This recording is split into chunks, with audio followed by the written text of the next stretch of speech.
अंता का चुनावी समर सज चुका है। नरेश मीणा गांव-गांव घूम रहे हैं, प्रमोद जैन भाया अपने अनुभव पर चुनाव लड़ रहे हैं और मोरपाल सुमन भी जनता से सीधा संपर्क करने में लगे हैं।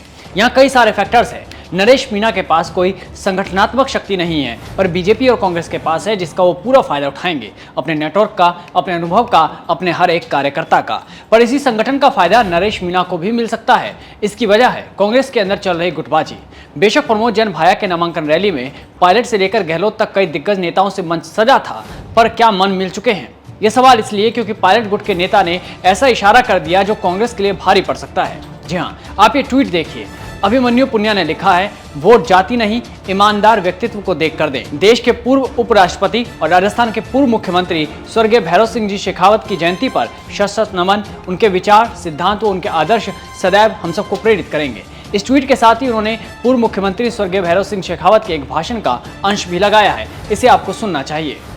सजा का एक ही तरीका है कि चुनाव के मौके पर इस बात का ध्यान रखें कि कोई भ्रष्ट आदमी तो चुनाव नहीं लड़ रहा है। यदि जनता ने फैसला कर लिया, पार्टी कोई भी हो, लेकिन ये अधिकार आपका है कि आप वोट देंगे, और वोट देने में ये विचार आपने कर लिया कि चाहे अनपढ़ है या पढ़ा लिखा है, किस जात का और किस नहीं, लेकिन ये आदमी ईमानदार है, भ्रष्ट नहीं है, तो भ्रष्ट आदमी को वोट मत दो, ईमानदारी को आगे बढ़ाने की कोशिश करो, फिर आपको पता लग जाएगा कि हिंदुस्तान किस तरह से आगे बढ़ रहा है। 32 सेकंड के इस वीडियो में स्वर्गीय भैरव सिंह शेखावत जी कहते हैं, चुनाव के वक्त इस बात पर ध्यान रखें कि कोई भ्रष्ट व्यक्ति तो चुनाव नहीं लड़ रहा। माना कि ये ट्वीट भैरव सिंह जी शेखावत की जयंती पर किया गया, पर ट्वीट में लगाए भाषण में चुनाव का जिक्र किस बात की ओर संकेत करता है?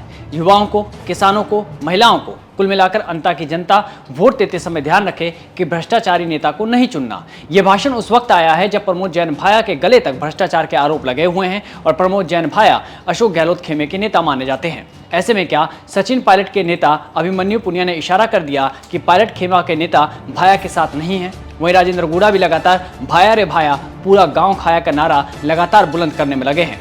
ध्यान रहे कि राजेंद्र गुड़ा भी कभी कांग्रेसी नेता ही थे और तब भी भाया के खिलाफ थे। ऐसे में पायलट के नेता का संदेश सियासी मायनों में अहम है। वहीं भैयालाल सरकार में मंत्री जवाहर सिंह बेढ़म ने भी हाल ही में अंता उपचुनाव में भाजपा की जीत का दावा करते हुए कांग्रेस उम्मीदवार की छवि पर गंभीर सवाल उठाए थे। उन्होंने कहा था, अंता उपचुनाव स्थानीय लोगों की इच्छा के अनुसार भाजपा ही जीतेगी, क्योंकि कांग्रेस उम्मीदवार कुख्यात रहे हैं, वे खनन माफिया के रूप में काम करते हैं। बहरहाल ये सारे फैक्टर्स बीजेपी और नरेश मीणा के लिए फायदेमंद हैं। बता दें कि अंता विधानसभा क्षेत्र के उपचुनाव 2025 के तहत गुरुवार को नामांकन पत्रों की समीक्षा की प्रक्रिया भी पूरी कर ली गई। आरओ हवाई सिंह यादव ने बताया कि समीक्षा के दौरान उर्मिला जैन भाया का नामांकन पत्र खारिज कर दिया गया। उन्होंने बताया कि कांग्रेस के वैकल्पिक प्रत्याशी होने के कारण इसमें सिंबल नहीं था, वहीं 10 प्रस्तावक नहीं होने के कारण इस नामांकन को निर्दलीय भी नहीं माना गया। तो कुल मिलाकर 20 अभ्यर्थी चुनावी मैदान में हैं। मोरपाल सुमन और प्रमोद जैन भाया के अलावा निर्दलीय नरेश मीणा, योगेश कुमार शर्मा, राजपाल सिंह, अविनाश जहांगीर, जमीर अहमद, दिलवर, नरेश, नरोत्तम पारिक, नौशाद, पंकज कुमार, पुखराज सोनी, बंसीलाल, मंजूर आलम, रामपाल मेघवाल, संतोष सुमन और सुनीता मीणा मैदान में हैं। कुल मिलाकर अंता में माली समाज के भी फिलहाल 40,000, अनुसूचित जाति के 35,000 और मीणा समुदाय के 30,000 मतदाता अहम भूमिका निभाएंगे। इसके अलावा धाकड़, ब्राह्मण, बनिया और राजपूत वोटरों का रुझान भी नतीजों को प्रभावित करता है। माली और मीणा समुदाय के वोटों को एकजुट होना किसी भी दल के लिए जीत की राह आसान कर सकता है और इसी को साधने में फिलहाल नरेश मीणा लगे हुए हैं। लेकिन भाजपा को परंपरागत रूप से माली और शहरी मतदाताओं का साथ मिलता रहा, जबकि कांग्रेस मीणा और अनुसूचित जाति के वोटों पर निर्भर करती है।